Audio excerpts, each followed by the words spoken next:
Good morning बच्चों।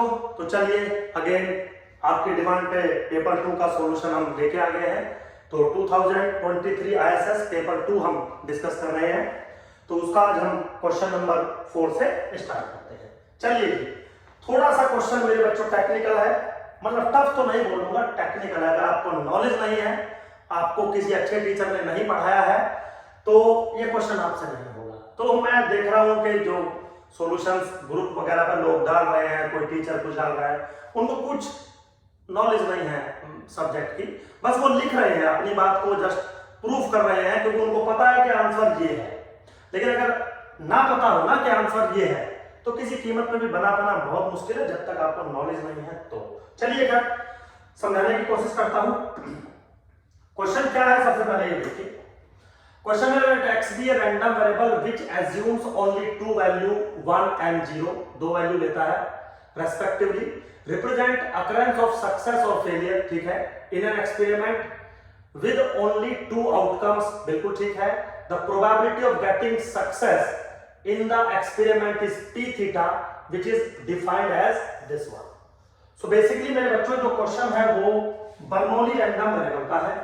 वो ये कह रहा है कि x जो फॉलो करता है वो बर्नौली 1, p थीटा को फॉलो करता है, और जो p थीटा है वो एक पैरामीट्रिक फंक्शन है। कैसे डिफाइन होता है p theta?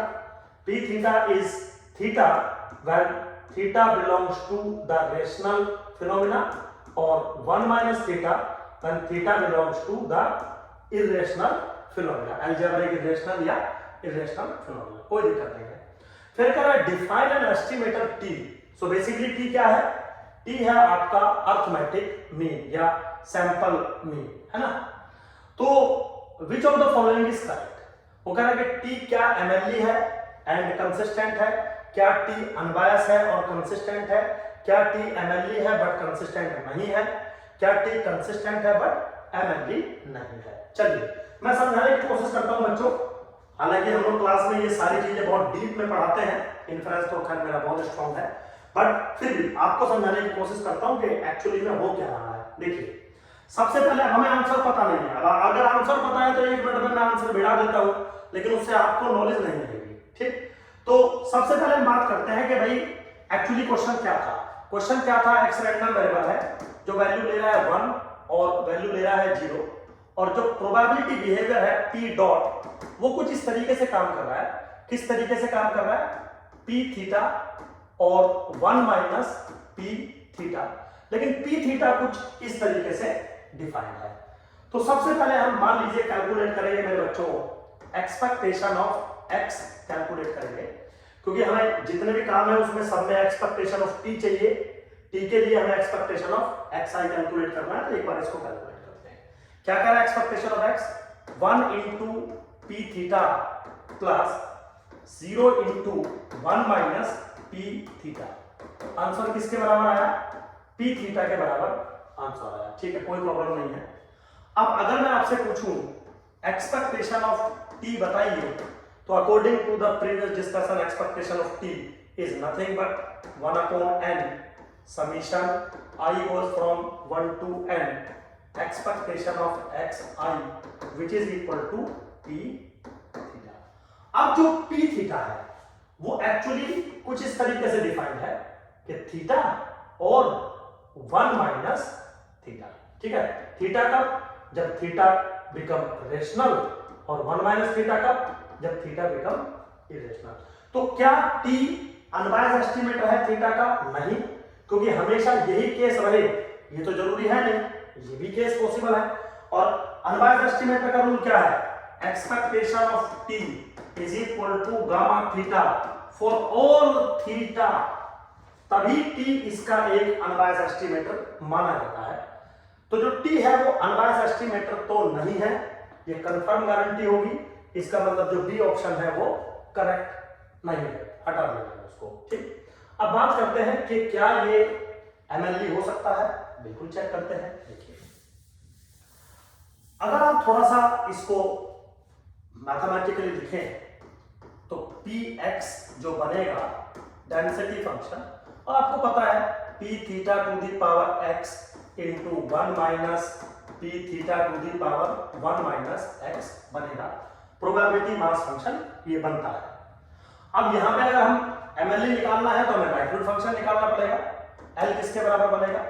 P theta to the power summation x i into 1 minus P theta to the power n minus summation के एक्स आई। ठीक है, कोई मतलब इसमें रॉकेट साइंस नहीं होती बड़ी।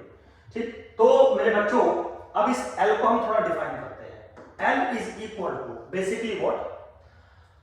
Theta to the power summation x i 1 minus theta to the power n minus summation x i. लेकिन कब?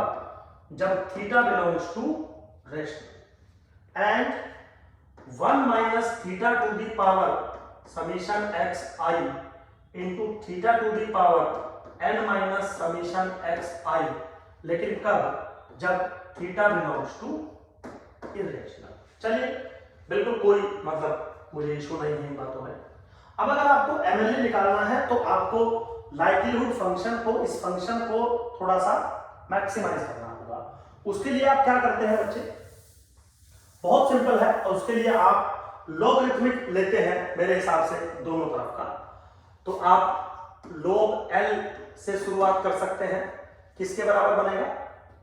Summation x i log theta plus n minus summation x i log 1 minus theta. लेकिन कब?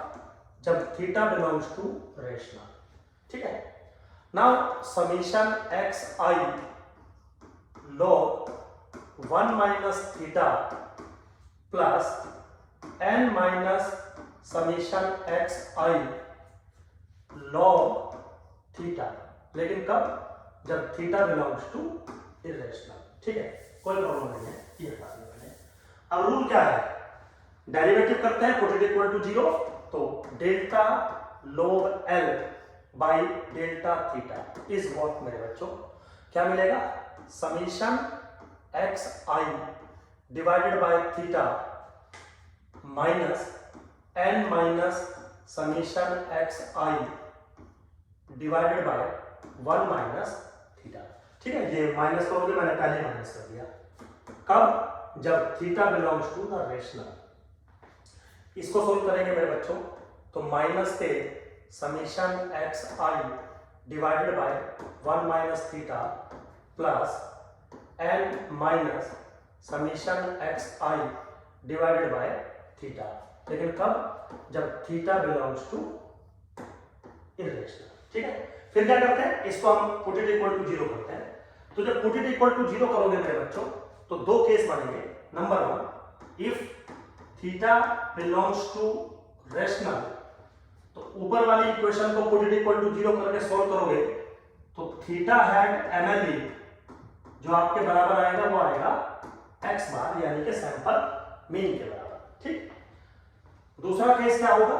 If sorry this is rational ना, चलिए this is Q।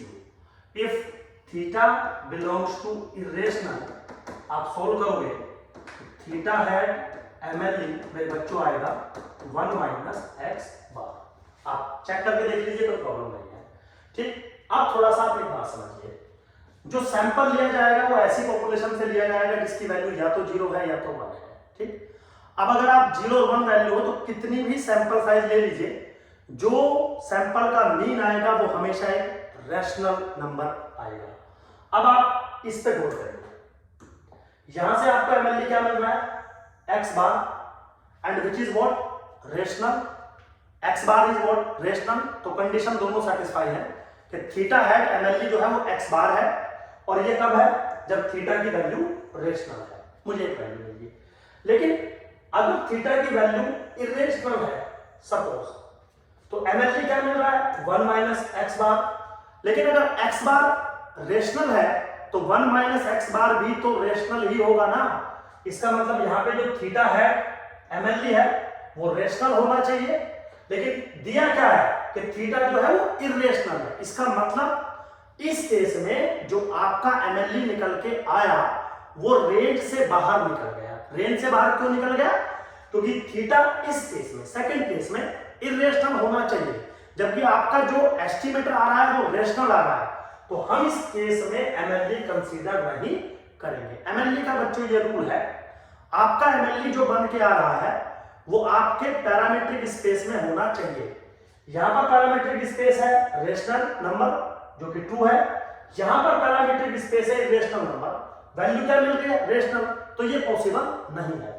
So that's why in this question MLE exist करेगा confirm. क्या होगा MLE? Which is x बार। तो ये बात थी एमएलई, ठीक है, एमएलई एग्जिस्ट करेगा और x बार के बराबर भी होगा। होप सो आपको समझ में आया होगा जो मैं समझाना चाह रहा हूं। ये चीजें हम लोग क्लास में बहुत डीपली डिस्कस करते हैं कि भाई वो ऐसा क्यों कह रहा है कि 1 माइनस x बार एमएलई नहीं होगा। बिल्कुल एमएलई होगा, लेकिन वो इसलिए कंसीडर नहीं होगा क्योंकि um in this case when theta का पैरामीट्रिक स्पेस इरेशनल नंबर है, नाउ इन दिस केस जो एमएलई की वैल्यू है वो भी इरेशनल आनी चाहिए, तभी कंसीडर होगा। यहां पे क्या आ रही है? रेशनल आ रही है, that's why this case is not consider. ठीक, अब चलिए बात करते हैं कंसिस्टेंसी की। तो कंसिस्टेंसी मेरे बच्चों मैंने कई बार क्लास में वैसे भी आपको बता रखा है कि कंसिस्टेंसी का जो मतलब होता है वो कन्वर्जेंसी विद द प्रोबेबिलिटी होता है। और बहुत सिंपल रूल है मेरे बच्चों। क्या रूल है? कि भाई देखो टी जो आपने बनाया विच इज व्हाट बेसिकली ये टी एन होना चाहिए, this is summation x i goes from 1 to n divided by n।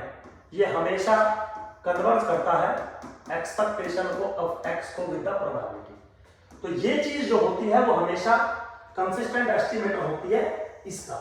लेकिन यहां पर प्रॉब्लम ये है कि जो कन्वर्जिंग है वो है थीटा या 1 माइनस थीटा, ऐसे कुछ है, क्योंकि एक्सपेक्टेशन ऑफ x अभी आपने निकाली थी theta when theta belongs to the rational और 1 minus theta when theta belongs to the irrational. अब क्या ये कन्वर्जेंसी है? आंसर है नहीं, क्योंकि कन्वर्जेंसी एक यूनिक पॉइंट को रिप्रेजेंट करता है। अगर एक सीक्वेंस ऑफ नंबर कन्वर्ज करती है तो वो किसी यूनिक नंबर को कन्वर्ज करेगी। अगर यूनिक नंबर को अप्रोच नहीं कर रही है तो कन्वर्जेंसी नहीं मानी जाएगी। अब यहाँ दो नंबर है, या तो थीटा या तो 1 माइनस थीटा, इसका मतलब ये सीक्वेंस इसको कन्वर्ज नहीं कर रही है with the probability, means this is not the consistent estimator of this one, this is not the consistent estimator of this.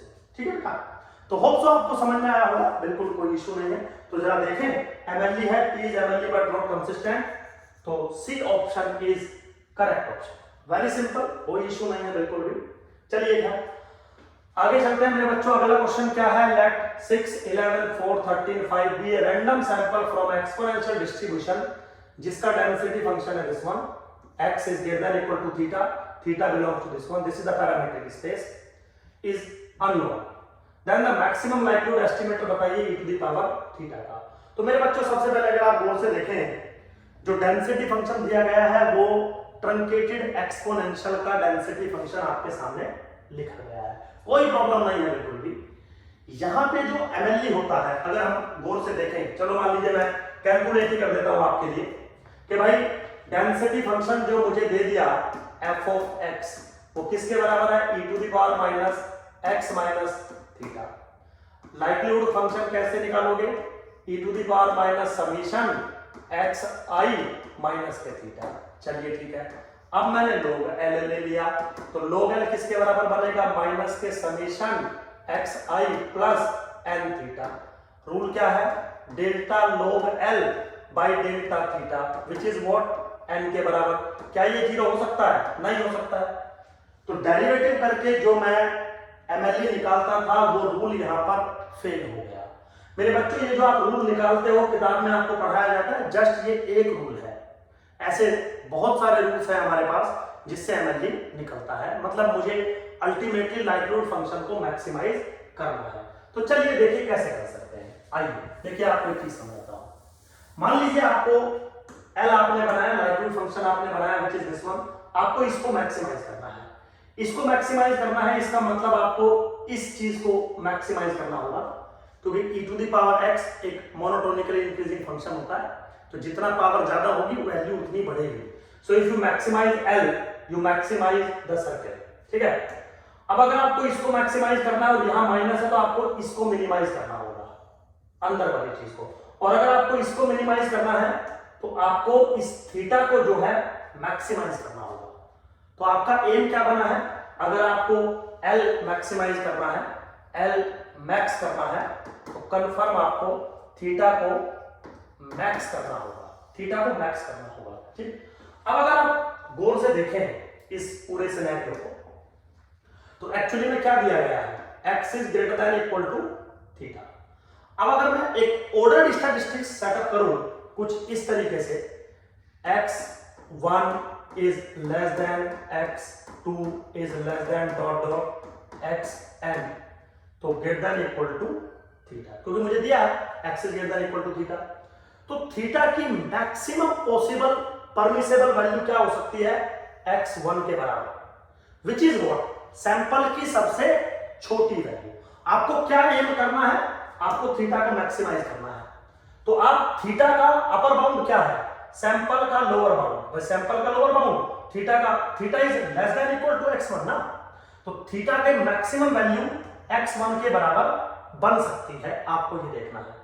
अब थीटा की मैक्सिमम वैल्यू आपकी सैंपल के मिनिमम वैल्यू के बराबर बन सकती है। आपने देखा सैंपल की मिनिमम वैल्यू क्या है, 4 है, इसका मतलब आप ये कह सकते हो theta is less than equal to 4। तो क्या मैं थीटा की वैल्यू 4 ले लूं, ले सकता था, लेकिन एक प्रॉब्लम है। क्या प्रॉब्लम है, उसने थीटा का पैरामीट्रिक स्पेस दिया है -इंफिनिटी से 3 क्लोज इंटरवल। इसका मतलब आप चाहते हुए भी थीटा की मैक्सिमम वैल्यू जो आपको लेनी थी, आप 4 नहीं ले सकते, क्योंकि वो पैरामीट्रिक स्पेस से बाहर निकल जाएगा। तो पैरामीट्रिक स्पेस में ही आपको रहना है और थीटा को मैक्सिमाइज करना है। इसका मतलब थीटा हैट क्या बना, इसका मतलब थीटा हैट MLE किसके बराबर बना, 3 के बराबर बना, क्योंकि थीटा मैक्सिमाइज करना है, मैक्सिमम पॉसिबिलिटी वैल्यू सिर्फ 3 के बराबर हो सकती है, तो थीटा हैट MLE इज 3। और by the invariance property e to the power theta का अगर आपको MLE चाहिए, e to the power theta का अगर आपको MLE चाहिए मेरे बच्चों, तो e to the power 3 is the correct option. So e to the power 3 is the correct option. बहुत अच्छा क्वेश्चन था। पिछले वाले जो क्वेश्चन था, क्वेश्चन नंबर 4, दोनों क्वेश्चन बहुत अच्छे हैं। अगर आपको ये सब चीजें नहीं पता है कि MLE वो होता है जो पैरामीट्रिक स्पेस में बिलोंग करना चाहिए, कुछ भी अपनी मर्जी से नहीं ले सकते, तो थोड़ा सा क्वेश्चन बनना मुश्किल है। बट ठीक है, ये मतलब अगर आपको किसी अच्छे टीचर ने पढ़ाया तो ये सब चीजें नॉर्मल है, क्लास में पढ़ाई जाती है। चलिए कर, होप सो आपको समझ में आया होगा। Thank you very much.